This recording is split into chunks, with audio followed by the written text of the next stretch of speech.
Ce 1er avril, c'est le grand retour de Masked Singer.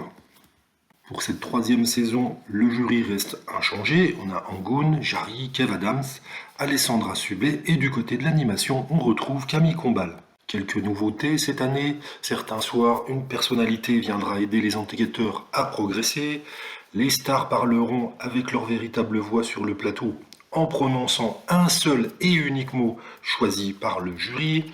Les enquêteurs devront également indiquer sur un bulletin secret leur première intuition après le premier indice et la première prestation. Celui qui aura trouvé le plus de célébrités gagnera le trophée de l'oreille d'or à la fin de la saison. Pour cette première émission, on a pu faire la connaissance des premiers personnages.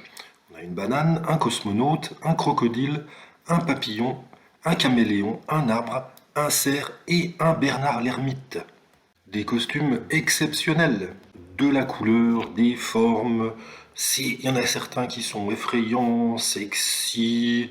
En tout cas, les concepteurs se sont vraiment donné du mal. Ils ont laissé libre cours à leur imagination.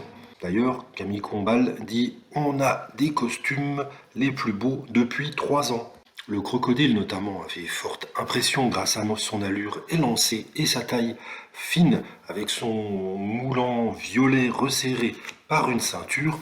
Certains membres du jury ont pensé tout de suite à un nageur. Et ça n'a pas l'air d'être une bonne piste. Quand on a eu la chanson Je danse le Mia, on a cru reconnaître un petit accent qu'on connaît bien, l'accent de Mika. Il y a un indice qui peut faire penser à Mika. On voit un garde-corps qui forme un V avec ses doigts, ce qui pourrait faire penser à l'émission The Voice dans laquelle Mika a effectivement officié.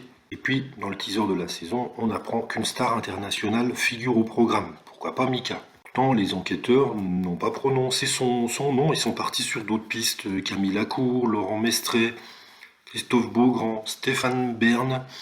Ils tournent autour du pot, mais non, ils pensent pas à Mika. Pourtant, ça semble l'évidence. Et donc, il y a des tweetos qui disent que c'est calculé, ils ont fait exprès, parce qu'ils veulent que Mika revienne. Bon, on verra bien aux prochaines émissions, voir si j'ai raison, c'est bien Mika ou pas.